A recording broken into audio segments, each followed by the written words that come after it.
बिस्मिल्लाहिर्रहमानिर्रहीम। अस्सलाम वालेकुम नाजरीन, लेट्स टू नेचर आपसे मुखातिब है। आज मैं आपके लिए एक यूनिक रेसिपी लेके आई हूँ जो कि उन लोगों के लिए है जो गोश्त या चिकन या बीफ यानी किसी भी किस्म का गोश्त खाना पसंद नहीं करते हैं। तो चलिए बग़ैर वक्त ज़ाया किए रेसिपी को स्टार्ट करते हैं। मेरी आज की रेसिपी है चने की दाल और कद्दू की सब्ज़ी। तो वीडियो को एंड तक देखिएगा। ये सबसे पहले मैंने कद्दू की सब्ज़ी ली है, ये 750 ग्राम यानी 3 पाव है। उसके बाद हमने सबसे पहले चने की दाल 1 कप लेकर साफ़ करके उसको पानी में भिगो देना है। अब यहाँ पर मैंने एक दरमियाना साइज़ की प्याज को छीलकर इस तरीके से काट लिया है। तो आप भी ऐसे ही कर लें। अब ये एक प्रेशर कुकर ले लिया मैंने, इसमें ये प्याज डाल दी है और 1 चमचा इसमें कुकिंग ऑयल का शामिल कर देना है। अब ये कुकिंग ऑयल शामिल कर दिया। अब हम फ्लेम को ऑन करके प्याज को फ्राई करेंगे। इतना फ्राई करेंगे कि बादामी सी हो जाए।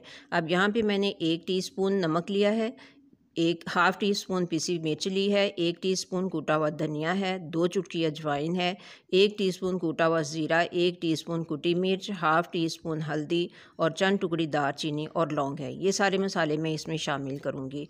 अब आप देख सकते हैं कि प्याज जो है ये हमारी हल्की सी बादामी हो चुकी है। प्याज इतनी बादामी करनी है कि ब्राउन ना हो जाए, जलने ना पाए।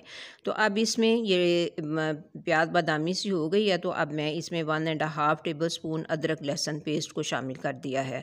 अब इसको हमने खूब अच्छे से फ्राई करना है, लहसुन अदरक पेस्ट को भी, क्योंकि इसको भी हमने ब्राउन करना है। इतना फ्राई करना है कि ये ब्राउन हो जाए। तो जितनी देर में प्याज और लहसुन अदरक फ्राई होता है, इतनी देर में 2 टमाटर दरमियाने साइज़ के लेकर अच्छी तरह धोकर 4 पीसेस में काट लेने हैं। अब ये हमारी अदरक लहसुन और प्याज जो है ये ब्राउन हो चुकी है। तो अब हम इसमें ये मसाले जो मैंने आपको दिखाए थे वो सारे इसमें शामिल कर दिए हैं। अब इनको भी हमने अच्छे से फ्राई कर लेना है। खूब अच्छे से हमने मसालों को भून लेना है कि कच्चापन ना रहे। मिर्च मसाले भी ऑयल में ज़रूर भूनने चाहिए होते हैं, वरना कच्चापन आता है। तो अब इसको कुछ देर हमने भून लिया है। तो अब इसमें जो टमाटर मैंने 4-4 पीसेस काटे थे, अब उन टमाटरों को इसमें शामिल कर देते हैं।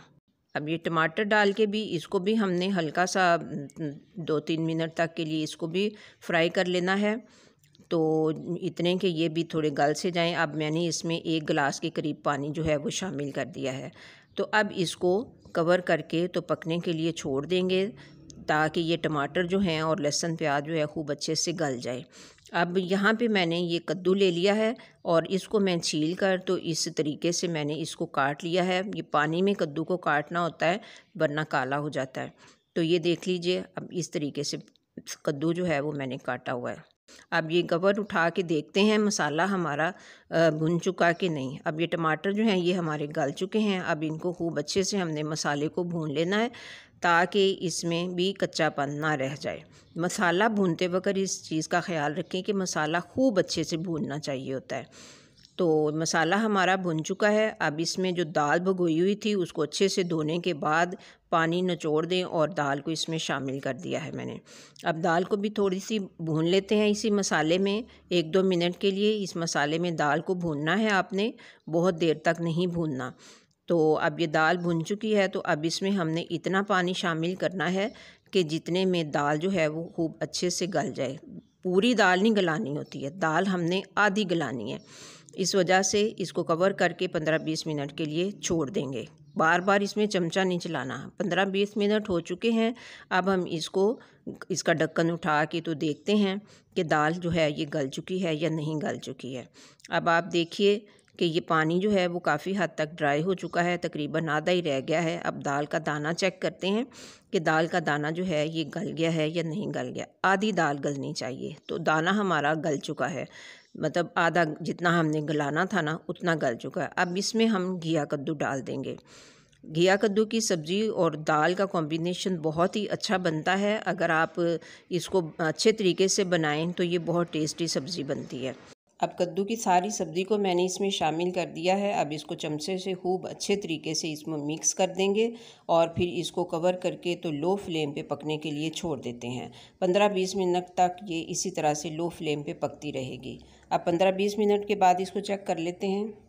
एक बात को ध्यान में रखिए कि जब आपने इसको कवर करके पकने के लिए छोड़ना है तब भी इसमें बार बार चमचा नहीं चलाना, बल्कि एक ही दफ़ा ढक्कन उठाएं। अब ये हमने ढक्कन उठाया तो ये देखा कि सब्ज़ी हमारी जो है ये बन के तो रेडी हो चुकी है। आप देखिए खूब अच्छे से ये दाल भी गल चुकी है और घिया भी गल चुका है।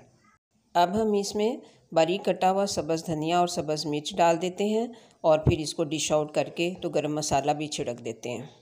नाज़रीन, गरम मसाला ज़रूर इसमें शामिल कीजिए, क्योंकि घिया कद्दू की सब्ज़ी और दाल में गरम मसाला ज़रूर शामिल करते हैं।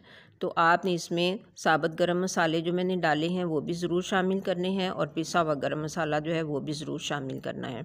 अब आप देख सकते हैं कि कितनी मज़ेदार ये सब्ज़ी जो है ये बन के तैयार हो चुकी है। आप ख़ुद भी खाइए, ये आपको गोश्त का बदल देगी। तो उम्मीद करती हूँ आपको ये सब्ज़ी पसंद आई होगी। मिलते हैं फिर नेक्स्ट इंशाअल्लाह।